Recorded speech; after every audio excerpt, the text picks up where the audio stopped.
Okay, this semester we will be making a troubleshooting flowchart that we're going to start the first week and update every week as we do something new and learn new things. I found that students are generally woefully ineffective at troubleshooting issues and developing a step-by-step process for solving their issues. So we're going to try to build a tool that will help you solve your own problems throughout the semester. So that way I can do less work. Which seems like a win-win situation. You learn more, I work less. Who wouldn't love that? So anyway, you can use whatever tool you want to make your flowchart. I'm going to recommend that you use this website, www.draw.io. It's free. When you connect, it'll ask you where you want to save the diagram to, whether your Google Drive, your OneDrive, Dropbox, or device. That means it's going to save it to your hard drive like any other time you save a file. And you can tell it to remember that setting, or you can decide later. I'm going to decide later because that's what I like to do, decide later. Do you have to use this website? No. If you're like a Visio ace and you want to use Visio, that's fine if you want to use whatever tool you want. However, when you submit it to me, it should be submitted in a format I can read easily, and I do not have Visio on every computer I have access to, so I do not want any Visio files. I want some sort of image file like a PNG or a JPEG or whatever format you could save it in, a PDF even. Do not want any Visio files, do not want any DIA files, so keep that in mind. I'm going to decide later. Our flowchart is going to be pretty simple, I think. I'm not an expert of flowchart making, but I think normally we start with a shape like this and we put a question on it. For this tool, you put the shape on there. If you double click on it, it lets you type. So that's where we'll type the question. And on the lab sheet, I suggested you start with, can you ping the other host? That's where I suggest you start your troubleshooting. And for each of these questions, then we're going to either have a success or a failure answer. In this case, all we want to do is ping the other host. So we're going to put a arrow from the rhombus to the rectangle, and if we can ping the other host,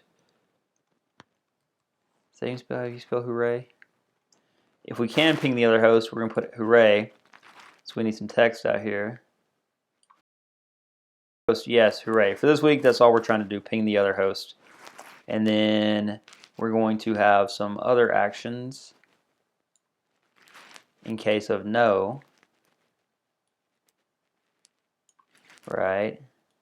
So then no.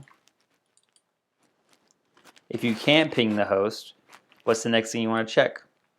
I don't know. I would check and make sure both hosts have IP addresses.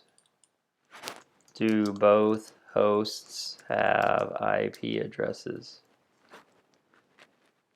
Right? So then we'll have two paths, right? One path will be, let me move this over a little bit. That's not where I wanted that. We'll still have two paths again, a yes and no path.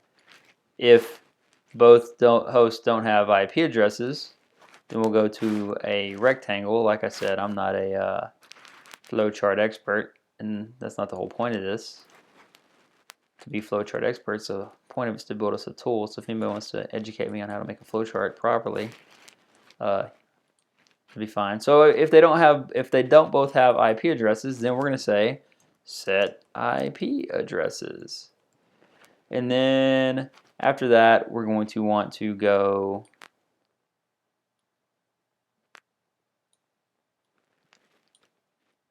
back over to, whoa, that's crazy. Back over to, can you ping the other host, right? So I hope you see where we're going with this. You're going to develop some methodology that's going to help you solve your own problems. So, can you ping the other host? No. Do both hosts have IP addresses? No. Set the IP addresses. Back to can you ping other hosts? Do you have to put do both hosts have IP addresses here? No. You could go with, are there link lights? You know, checking other things. But I like for me, this is my path. You can have your own path. So then we're going to have another block over here. If they both have IP addresses, my next question is going to be, are the IPs correct? Correct. And what does that mean? That means if they're supposed to be in the same subnet, they're in the same subnet. If they're not supposed to be in the same subnet, then they're not in the same subnet. You may not have access to both sides all the time. You might be pinging something out on some other location that you can't physically log into to check the IP addresses. So is this a perfect solution? Can you always check everything? No, and that's true in the real world as well. You only check as much as you can. So then my next thing is, are the IPs correct? No. And then our action is going to be fix IPs, right? And then from there, we're going to go, I don't know how this is going to work. That was ugly. Good old Command Z. From there, we will go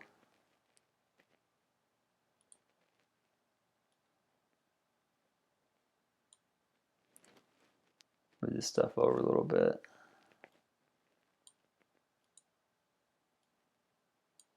From there, we're going to go out this side, up,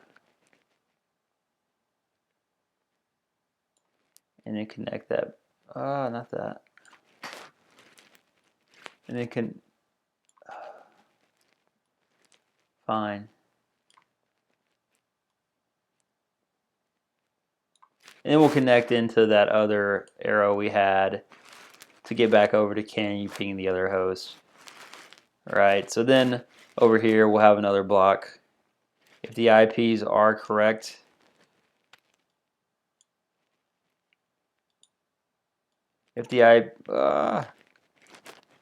clearly this interface is going to take some getting used to. Alright, if the IPs are correct, but you still can't ping, I need my no. Oh, I forgot to put a no here too. Oh wait, that's yes. Yes.